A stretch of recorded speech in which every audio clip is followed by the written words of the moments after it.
You're listening to RevOps FM with Justin Norris. If you had to pick one agency that's had the biggest impact on B2B marketing over the past 5 years, the decision would be easy. Whether you agree with their approach or not, you'd have to say Refine Labs. Refine Labs has set the agenda, they've defined the terms of the debate, they've introduced ideas and methodologies that have come to be widely acknowledged as aspirational best practices, even if they're not universally practiced yet. And of course, the face most of us associate with Refine is former CEO Chris Walker. Today's guest was a partner with Chris nearly from the beginning of that journey, helping grow Refine Labs from just a few people to nearly 100. Megan Bowen was COO at Refine for 3.5 years before taking over from Chris as CEO at the beginning of 2024. And we all know that the impact of operations often happens below the surface. It's a lot less visible from the outside. You don't see it on LinkedIn, but it keeps everything going. It makes the magic happen. So we're going to pull back the curtain today and take a look at the Refine Labs story from an operational perspective, dig into some lessons learned about agency ops, and talk to Megan about where she's steering Refine next as CEO. Megan, it's such a pleasure to have you here today. What an intro. I love that. Thank you so much. I'm excited to be here and excited to chat about all of the things. And so thanks again for having me on. A little bit about you first. Looking at your CV, you had roles in sales, account management, customer success, ops. You've kind of really done a full circuit, and now you're CEO.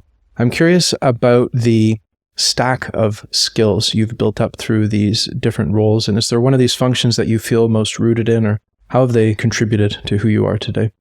I'll give you my quick career arc because I think that it is a really interesting evolution from where I started to where I am now. Actually, right out of high school, before I went to college, I got sucked into probably an MLM scheme, Cutco Cutlery.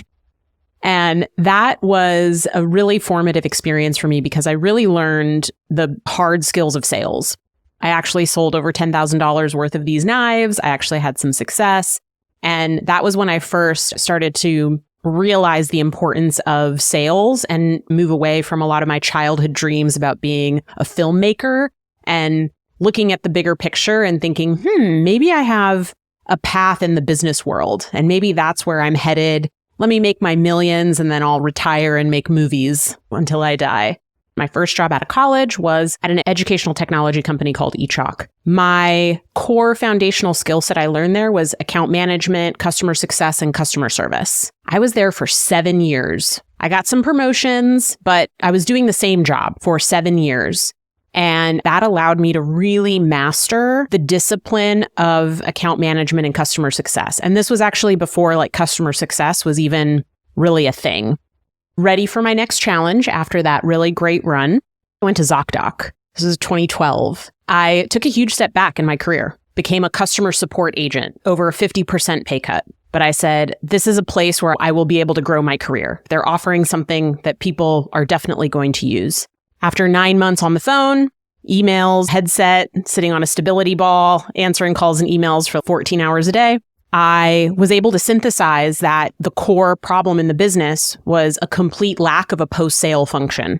At the time, the business's only solution was, let's just keep hiring more support reps. And I was like, hey guys, if you have a post-sale team, you properly onboard your doctors, you don't need 60 support reps dealing with all of the problems that exist.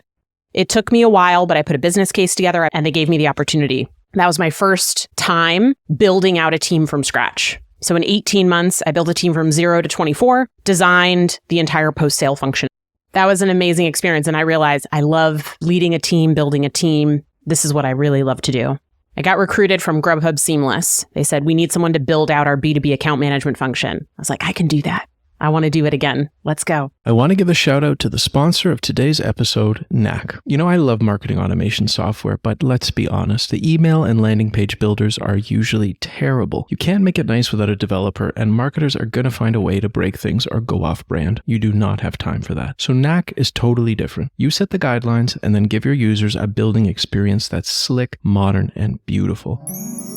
When they're done, everything goes to your map at the push of a button. And don't worry, it supports global teams, approval workflows. It's got your integrations. So head on over to revops.fm/knack. That's KNAK, and get a special offer just for my listeners. So I left ZocDoc, went to Grubhub Seamless. It's post-merger, pre-IPO. Built that function from scratch there on the B2B side. Was there for the IPO. They acquired a bunch of companies, and I basically had to fold in a lot of their acquired companies into the broader brand. That was another really formative experience. Grubhub got really big. I was there for 4 years, and I was like, I need to go back to building something. Small company Managed by Q reached out. We need you to build our account management function. I'm like, I got this. Went to Managed by Q. Managed by Q was when I broke out of the account management lane. I started as the director of account management. I ended as the COO at Managed by Q. First, I took over sales. I had a lot of experience there. Then I took over marketing, didn't have as much. Then I took over operations. Then I became the COO. We eventually exited to WeWork via acquisition.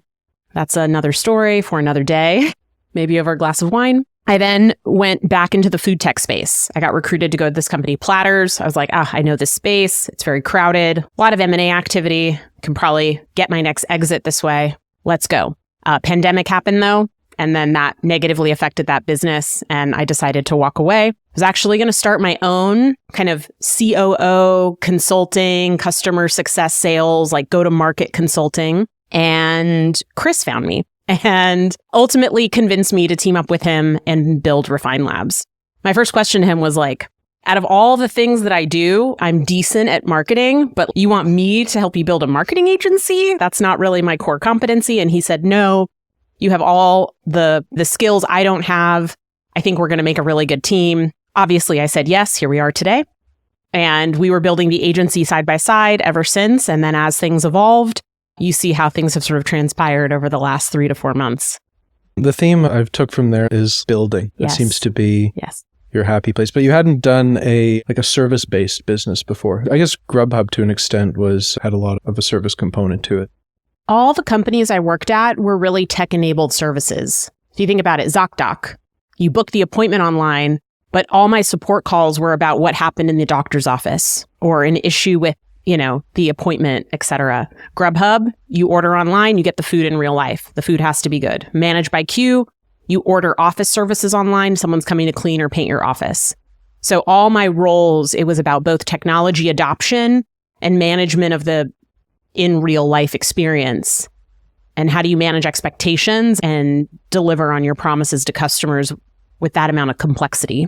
And so having partnered with Chris really early on in that journey, and I've heard him talk a fair bit about that arc from his point of view. And there's actually an episode of Demand Gen Live where the two of you discussed Refine Labs, which really stuck with me, where I got a bit of your perspective, but I'm just curious to just replay that movie through your eyes and what it was like going on that journey building Refine Labs.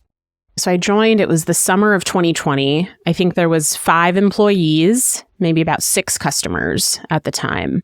And all 6 customers were using really a random assortment of services, right? This is the beginning of the agency. So the core offering hadn't really fully been fleshed out.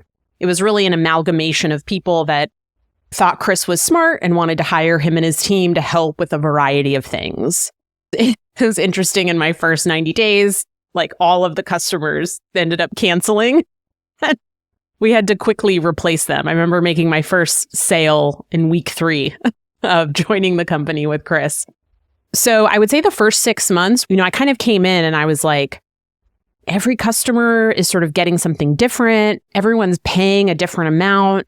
We're grossly undercharging for the value that we're providing. And really, I would say the first thing that I was trying to focus on in coming in and using my experience and expertise in working with Chris was who is our real customer? And what is really the core set of services that really are our core competency? And what are sure, we can do these other things, but are those things the things that we're really good at? So I would say in the first 6 months of working together, we really were able to craft, I would say, what is still probably the core of our business strategy, which was leaning into demand strategy, media execution. I built out the creative team from scratch in the beginning of 2021. We added that once we realized that was a key need of our customers and really started playing around with pricing and increasing those prices. We then had the COVID boom. So 2021 was our hyper growth year. And sure, me and Chris would probably we're so smart. We grew this amazing agency. It's just because of us, because we were so smart. We're so good. And it's not to diminish either of our skill sets, but I think it was predominantly a function of the market conditions, if I'm being honest. We had all of this VC money coming in, high pressure to grow, as well as a ton of money to inject into that growth, and a total lack of consideration for any customer acquisition cost or any other unit economics that mattered, right? So that was perfect for us. And honestly, in that period, I remember when I joined, I think we were charging our clients around $8,000 per month. And we rode that COVID boom. I think at the peak, we were charging between $35,000 and $45,000 per month for our services, with some gradual price increases up until that point. Obviously, the market has corrected. We're around now $20,000 to $27,000 a month. But that's when we had hypergrowth. So it was, how do we hire people? How do we build a repeatable process for service delivery? How do we design the delivery process so that it's repeatable? How do we find the right talent? How do we train them? In an agency, the team is the product. The people that you get, how you enable them, how they feel about being at the job is crucial to be successful. That's when I started leveraging the core marketing principles for talent acquisition. I basically recruited probably the first 60 people at the company personally and started posting on LinkedIn. We later started a podcast called Talent Destination, was really intentional about why working at our agency would be different from working at other agencies. The reputation isn't great. Burnout, too many customers, not caring about the individual, unable to take vacation, difficult customers that you have to deal with without any support from the leadership team. So everything that I was doing was how do we not be that? How do we be the opposite of the negative connotations of what it's like to work at an agency? How do we assemble all the marketing Avengers all in one place so people want to come work with us because of the caliber of talent that we have? So recruiting, I would say offers, pricing, packaging, that was a big thing I focused on. Then it was talent. And then it was identifying the people on the team that were really strong operationally and giving them clarity on where we needed to focus to actually scale. That said, we grew so fast that things started to break. That's what happened. And it's funny because both Chris and I really hate the growth at all costs mentality. But we fell into growth at all costs because of all of those factors that I just explained and dealt with the same consequences and repercussions. 2022, 2023 were challenging. The B2B SaaS ecosystem started to erode, collapse, if I'm being dramatic. And we had to pivot. We had to lower pricing. We had a delivery model for those higher pricing, so that cut into our operating margins. We had clients that were just going out of business or running out of money. That impacted retention greatly. People wanted to keep working with us, but we're I literally can't pay you because we're in survival mode right now. And then we had to test and pivot. We started unbundling services. Chris, the forever visionary, forever innovator, was trying to rethink our category positioning or our offering. So we tried lots of different things over the course of that time period, which I think was needed. Another byproduct of that, though, was creating a lot of confusion in the market about who we were, what we did. I've taken sales calls at Refine Labs the whole time. Sometimes we've had help. Sometimes it's only been me. That period was when I'd start a sales call, and this is how most of them would start. I love Refine Labs. I love you guys. I love the podcast. I love Chris, blah, blah, blah, blah. So what do you guys do? What do you actually do? And I was okay, here we go. So taking over, this was a very intentional decision to let Chris effectively start a new venture focused on some of the new patterns that he was seeing in go-to-market. So that's really what Paceto is all about, right? Let's get really clear and focused about what Refine Labs is. Let's split off a new venture that can be focused on what Chris does best, which is identifying new patterns, innovating off of that, continuing to explore new concepts and further define them. And let's treat Refine Labs for what it is, a demand generation agency. And so as I've taken over, I've really focused on clarity, on continuing to adjust pricing and packaging to meet our customers' needs. I'm curious, stepping into the CEO role, has it been a shock to the system in any way? Has it been surprising at all? Differences from what you would expect, or has it just felt like a natural extension of a lot of the work that you were doing already? So I think some additional context on this. Chris and I had a unique leadership style in running the business when I first joined. I would say from 2020 to 2022, we very much were acting like co-leaders of the company. And we were also leveraging each other's strengths. So for example, I always managed the senior leadership team directly. And Chris and I, although it would evolve and change, we effectively divided and conquered on all of the key responsibilities that a typical CEO and maybe a COO would have. And so from an internal perspective, I don't think that was the perception externally, but from an internal perspective, we were always acting in that way. And then in the beginning of 2023, when things were particularly difficult, we had a big layoff in December of 2022, which was difficult. I would say beginning of that 2023 period, I started to take on a lot more CEO-like responsibilities internally. Chris was really going down this path of experimenting with what has now become Paceto at that time. And over the course of 2023, him and I were discussing about how we were going to play this out and what it would look like. And so I would say for the majority of last year, I was doing the role in many ways from an internal perspective. And so when the external announcement went out in January, it was exciting and fun. And I had a lot of really kind messages of congratulations, et cetera. But for me in January, it didn't feel that different. It felt like over the course of 2023, when I personally was undergoing some of those adjustments and that adjustment period, including trying to really figure out who can I identify on the team that can start to take on the COO and the operational stuff that I'm doing so I can create more space for focusing on some other things that are also important.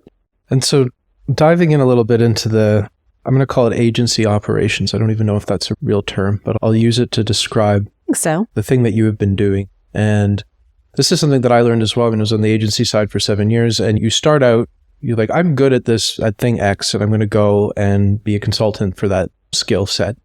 In the beginning, that's okay. And then as you start to add, like, oh, I built this really complex thing, actually is a business of itself to run and make sure that we are delivering a quality service in a repeatable way and that it scales. And you really touched already on a lot of those points. But I don't think there's a lot of playbooks. I think there are a few books and things out there about running service-based businesses, but I think people just sort of discover it. They're like, oh, I got to run this thing. What was that learning process like for you, kind of figuring that out? It's really hard. Running a service business is hard. People should think carefully before they sign up for it. So there are a couple, I think, key challenges. I'll talk a little bit about, I think this was in Q3, Q4 of 2021. We had, so at the tail end of the COVID boom year of 2021, our customer acquisition was out of control. I literally couldn't hire fast enough to meet the demand that we had. It was insane. At one point, we were signing contracts that didn't have start dates until 90 days away because I just didn't have a team available to assign to them. And people were still signing up and waiting basically for their turn to work with us. And we were bumping up our prices. We were assigning all sorts of companies, big and small, relatively straightforward, very complex businesses with massive budgets. We had this initial hypothesis on capacity planning, which is every team should manage 4 to 5 customers. And that would allow us to achieve our target margins, target revenue efficiency metrics. I started getting a lot of feedback in Q3 of 2021 from all of the teams that everyone was feeling burnt out. The workload was unsustainable. They weren't sure what changes they could make to make it sustainable. And that was when I raised the red flag to Chris. And I was like, we are headed for the iceberg if we do not make a change. Everyone on the team is feeling this. This is not 1 or 2 people. This is the broad sentiment.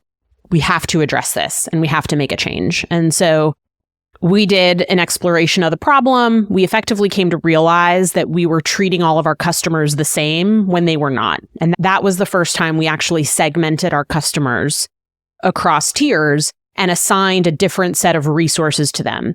And we could no longer rely on just like, well, every team gets 4 to 5 customers. It was like, no, that doesn't work. We need to reflect the nuances of the different segments. We need to realize that maybe, in the tier 1 segment, sure, they can have 4 to 5 customers. If they have a tier 3 client, they can only manage 2.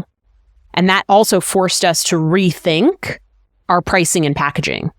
We had to charge those tier 3 clients more than the tier 1. So that was a defining moment in our operations. We segmented the customer base and we made a plan and presented it back to the team of how over a 2-month period, we were going to reassign accounts to load balance everybody's book of business appropriately. That was challenging because we had to continue to delay net new revenue in order to prioritize not burning out the team. And we still haven't figured this out completely because the market drove our prices down. And in many ways, we still have an expensive delivery model. And so it has been an ongoing, constant effort of how are we repackaging and pricing? How are we designing what the delivery experience is like? How many people are on every type of account? But I think that story kind of illustrates the challenge that we had. What I'm proud of us, what we did though, is we prioritized the health of the team ahead of net new revenue acquisition, which I don't think happens in every context. So we were willing to delay revenue growth because we realized that this was so important to solve. And I think for any agency owner, you have to put your team before the customer because your team is the product. It is the customer experience. If they're burnt out, if they're not set up for success, if they're not equipped, your customer will know. They will feel it. And that's the prevalent theme that I see in agencies that have an opportunity to improve. They consistently prioritize the customer and are not making that connection. And that's what leads to that negative reputation you alluded to about agencies, that they're meat grinders, that they don't care about their people. That was my trepidation in joining an agency. And I mean, I was lucky. I ended up somewhere great that also took that approach. And I think more and more are starting to figure that out. But yeah, it's a scary thing to work 50, 60 billable hours a week and be burnt out and not have management that has your back. It isn't sustainable. I'm curious, the axis of segmentation for the client base, was it just based on company size? Like, was that the defining thing between the different tiers, or were there other factors that influenced how much support they needed? It's a good question. I think there was a correlation with company size, but it really came down to a few factors and more about the dynamic of the actual product mix and the total ad budget we managed. So I think where we distinctly saw an account taking significantly more hours to serve was if their total monthly ad budget was, significantly higher. Managing $50K per month is very different than $1 million per month. Just in terms of tasks to be completed, jobs to be done, hours needed to dedicate to it. And then the additional layer is there are some companies that have one target market, one customer segment, and one product offering. So I need to market this one product to this one segment, and I need to get that exactly right. There's another type of company that actually has a suite of products. 3, 4, 5, 6, 7 different solutions. And maybe they sell into SMB and mid-market and enterprise. That's actually like 5 companies in one company. Even if their ad budget is relatively small, right? Even if that ad budget is $100K and not $1 million, there's a lot more complexity in that. And it's not like we just take the one strategy and use that strategy for all your product lines and all your customer segments. It doesn't work that way. So I would say those were the 2 biggest factors that effectively classified a customer as like a tier 1 versus a tier 3, thinking tier 1 more simple, tier 3 more complex. There was a general correlation with tier 3 customers being overall larger companies, more employees, higher revenue, but not always the case, interestingly enough. I mean, my background was more of a hourly billing model. It just made sense for the type of work that we did, which was primarily, systems, configuration, IT-like products. For your pricing and packaging, it's more of like a monthly retainer model. Generally, it's preferred. People don't like the idea of just trading hours for dollars because there's a limit to how far you can scale. But the flip side, I guess, like you talked about, is you may end up in a package with a client that starts just sucking you dry in terms of hours. Yes. Do you set limits on that? How do you put boundaries to make sure that doesn't happen? I mean, we considered hourly or usage-based pricing multiple times over the course of the last few years. We challenged our business model at many junctures and, thought, should we go in this direction? Like, it would be easier, I'm using air quotes, to charge that way so that we're not underwater with certain clients, right? What we kept coming back to, though, was we didn't want to be hired for the hours that we spent. We wanted to be hired for the impact that we would have. So we kept coming back to our flat pricing, although there are some tiers, like, the $27K a month package is for a $50K ad budget. If you're spending $1 million a month, you're going to pay us more than $27K. But we'll put that custom pricing together for you. What it came down to then was, in order to ensure that we don't over-deliver or erode our margins, we need to be really intentional with the service design as well as the sales process and how we are communicating what to expect, what they're going to get, how you actually draft your scopes of work, so that if you run into an issue, you have sort of agreed upon documentation to come back to reset expectations. But the most important thing is aligning in the sales process so there's no confusion, right? I like to tell people, I'm not a great sales rep. I open my sales calls being like, I'm not here to convince you to hire us. The purpose of this call is for us to have an initial conversation and evaluate if we think there's a potential fit for a partnership, and then we'll keep talking. And I actually will bring things up to almost talk people out of hiring us if I see a potential yellow flag or a red flag. People with low ACVs, our product costs $4,000 a month. I'm like, I can get you more customers to pay you $4,000 a month, but if you're paying us our retainer and, $50K per month ad budget, your customer acquisition cost is going to be unsustainable. Is that something you want to sign up for? Do you have a ton of VC PE money that you're willing to just spend for a period of time to grow and figure out how to right size later? Like, if so, cool, we'll help you. If not, I'm not sure we're the right partner, right? When you're on the hook for delivering those bad projects or projects with bad fit clients and you experience the pain of that, you get way more motivated to filter people out up front versus just selling like a SaaS product that's like air, like whatever. If you don't succeed with it, maybe you don't care if you're the salesperson. But when you're also having to deliver and fulfill that, you feel it way closer to home. Absolutely. But honestly, that approach serves me well. I create trust pretty quickly. People don't think I'm trying to oversell or convince them. And then for those where it does make sense, we're able to go through effectively like a due diligence process. It's like not even a sales process, right? It's like, okay, let's take each of these steps that I've defined that'll help us both evaluate that this is going to be a good fit for both sides. I found the same. It's way better. It's consultative. You're not pitching anybody on anything, and people really want to work with you coming out the other end. You've mentioned a few times, and I agree with it so much, that in a service business, the people are the product. And the challenge that I've seen, you start an agency and maybe you have a few rock stars like a Sydney or a Sam or an Ashley, or I'm just naming some people I know. And then it becomes hard to like clone them. No matter what process you put in place, there's an unevenness sometimes, or not everybody has the same methodology. And so then you have this unevenness in the service delivery. Not everyone gets the identical experience. How did you tackle that? Or did you figure out a way to clone people and really keep that consistent? Yeah. It's a great question. 2021 and Q1 of 2022 was when we had our hiring spree. Probably like over that period of time, hired 100 people.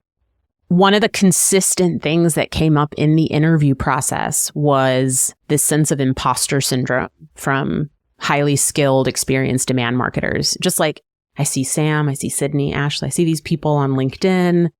I don't know if I'm good enough to be here. Like, am I going to be able to succeed in this job, right?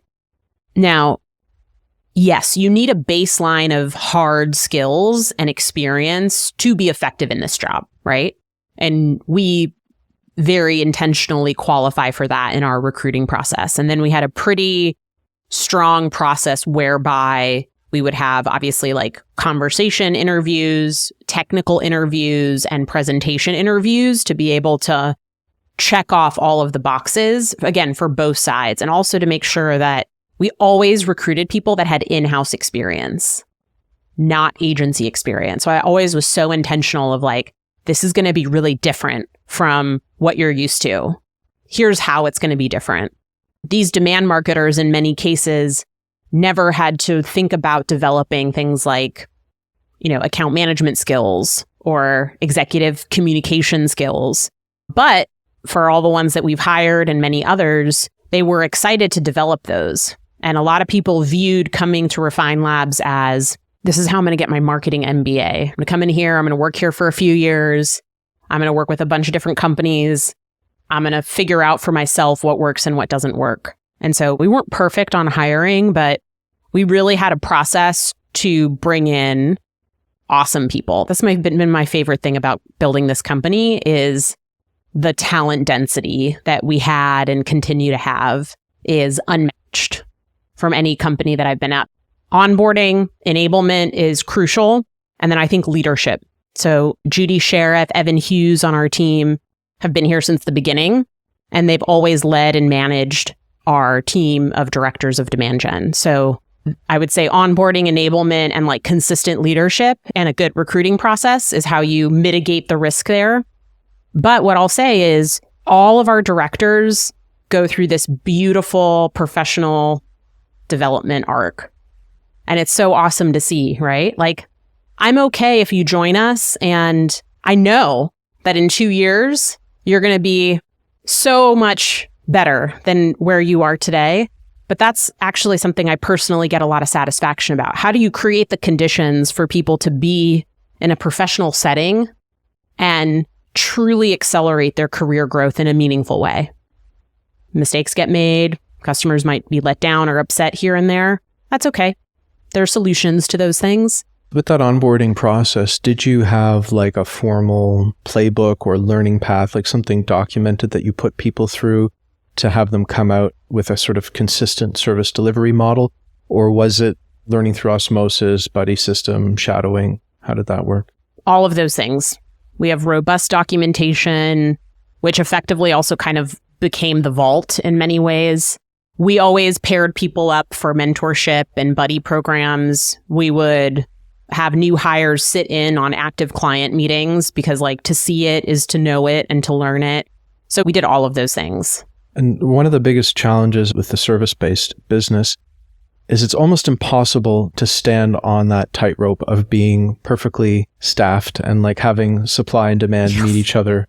Like you're almost never there. Too few people and then you're disappointing clients, or you have too many people and all of a sudden your margins are underwater. And when I was on the agency side, we had furloughs at a period of time where people would voluntarily reduce their hours so we didn't have to lay people off. That was okay. But it's like, it's just such a thin razor's edge that you're walking all the time. How did you manage that?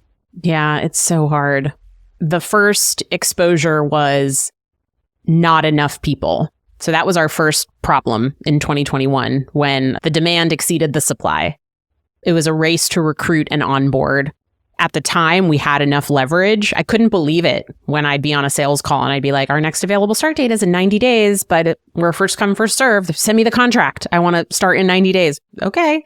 Almost couldn't believe it, but it happened a lot. So I think when we didn't have enough supply, it was like, okay, how are we managing the expectations of customers? How are we staggering start dates?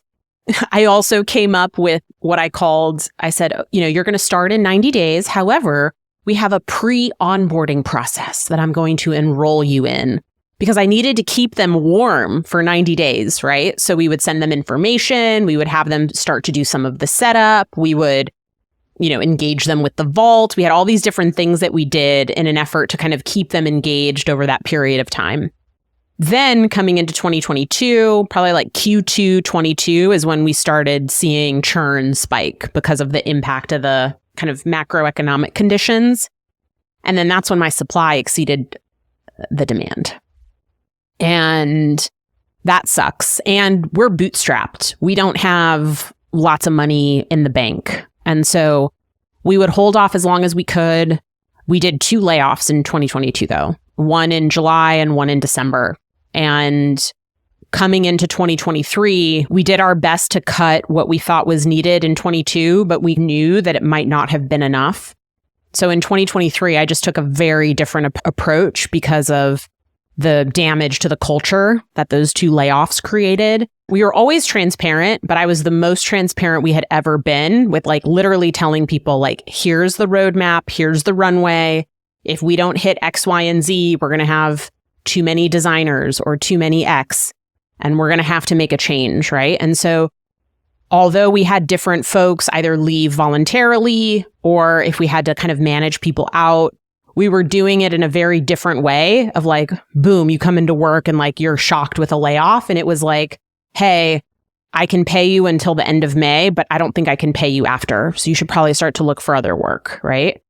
The other thing that we did in 2023 was sell whatever we could to bring revenue into the business. So we did a lot of experiments and sold a lot of random things to generate revenue in the short term as to try to like buy us more time. So there are no easy answers to this. I would always rather operate with more demand than supply. Did you find that operating with that kind of radical transparency, did that at least help, that people felt that they were aware and mitigate a bit of that anxiety? I think it helped, but I think it also hurt.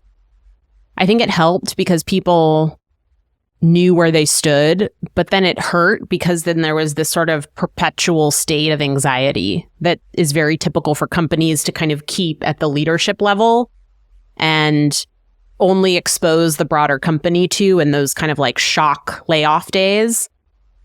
So I don't know, to be honest. I was personally really drawn to saying, we just can't do a third layoff and blindside the team. So I'm going to take this approach. And I know that it has downsides. I know that it's not the perfect approach, but I think that this approach will help us rebuild trust over the long run.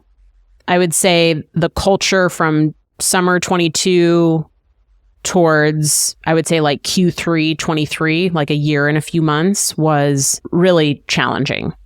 But we persevered. And I think the benefit of that approach anyway is reestablished trust with the team and leadership that we were going to do everything that we could to prevent what happened in 2022, even though maybe it makes people feel a little uncomfortable.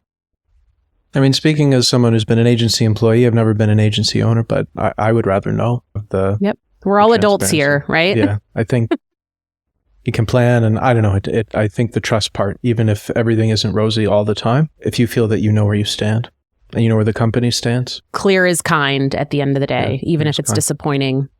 Just thinking a little bit about, as you alluded to, Chris, being the kind of visionary and the innovator and always thinking of new things. Has the core philosophy, the core approach changed at all over the past 4 or 5 years?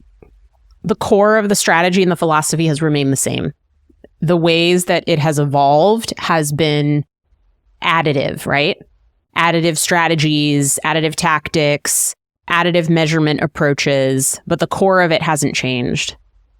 I get this question a lot from people because they're like, the LinkedIn, echo chamber, like everybody says demand creation, demand capture, like these are like old concepts, like this isn't new. Everybody's talking about this, but I'm like, okay. I'm like, I literally talk to 7 to 10 companies a week.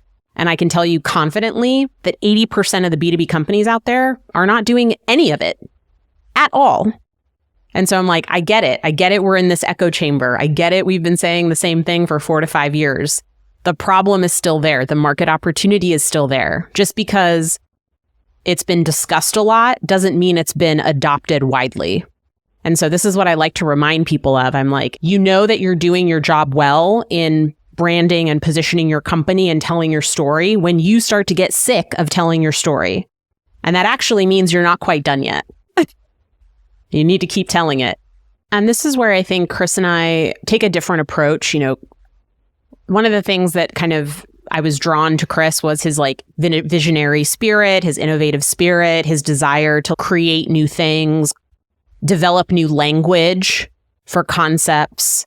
And I love that. It's exciting. It's cool. Like it's fun. It's inspiring. I lean more on the direct, blunt, clear. Like, let's just be clear. Let's be specific. Let's explain things. Let's not get too caught up on some of the language or this and that, right? And I'm not saying my approach is right or better. I'm just saying it's how I operate, right? It's how I see the world. It's how I communicate. And so relative to where Refine Labs is in its journey, it is an established business now. And what's most important is actually operational excellence, actually making a huge dent in the percentage of B2B companies that are actually shifting their strategies and their execution tactics. That's the game now for Refine Labs.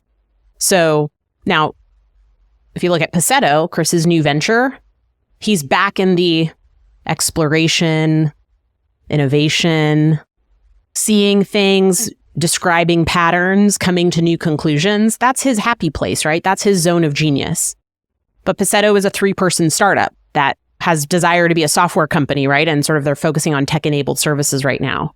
So just like the early days of Refine Labs, when that was true for the category that we're in now, it's just a different approach is needed given the stage that we're at, right? So it's recognizing that. And I think it's just, and that was, I think, where Chris and I finally came to the conclusion that this was the right decision.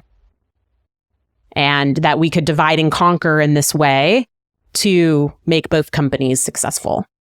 Well, that makes perfect sense. And I think that's also a good lead into probably the last question we'll have time for, around making a dent in the market and actually shifting people to these new practices. And the vault, which is sort of the way I think of it, is kind of like your productized IP library where you have all your best practices. I've had an account there to kind of broaden the access to that, which I think is a really exciting opportunity. Maybe you can just tell us a little bit about that. I've really gotten a lot of value out of the resources there. And you recently announced a partnership with Aspireship to kind of broaden the access to that, which I think is a really exciting opportunity. Maybe you can just tell us a little bit about that. Yeah, I'm really excited about this. So we've known Corey at Aspireship for a long time. He used to be a Refine Labs customer. He hired us back in early 2021 to grow their business and have really developed a great friendship with him. Their platform is awesome, and they were initially anchoring on sales and customer success courses. I actually filmed the customer success course with Corey, given my background and experience. And their whole mission is so noble, right? They're here to like upskill and reskill the workforce. So people that maybe came from education or manufacturing or other industries could kind of break into B2B SaaS if that was what they wanted to do. And this was a vehicle with which they could build their skills and get their first job. So Corey approached me in the beginning of this year and said, I've been wanting to build a marketing course and I can't think of a better partner to do it with than Refine Labs. And I think this is an opportunity. He was like, what's your plan for the vault? I think there's an opportunity here for us to create another avenue where we can leverage all this amazing content you've created in a different context to broaden and extend the impact. And there were clear financial incentives for everybody, for Aspireship, for Refine Labs, and it's actually totally free to be marketers if they go through this application process and get approved. And so it was a no-brainer to me. I think that the Vault started as a content and information product. At one point last year, we thought maybe the Vault would be the foundational for this go-to-market software analytics that Chris has visions for at Paceto. And so when we decided he was going to separate that entity, it was an opportunity to be like, what is the long-term plan for the Vault then, if that's not it anymore? And really lean into content, education, and community. And so my goal is you can still buy an account to the Vault, right? And we'll still monetize it in that way. Although I actually significantly lowered pricing to make it more accessible to people. But this is how we'll actually be able to extend our impact, right? I know that if we can get thousands of B2B marketers to go through this course, that we're effectively educating and training like the next generation of CMOs on how to think about marketing. And that was one of the main reasons I teamed up with Chris to begin with, was we had both been personally burned by growth at all costs, by mismanagement of go-to-market strategies at companies. And we wanted to be a part of that change, right?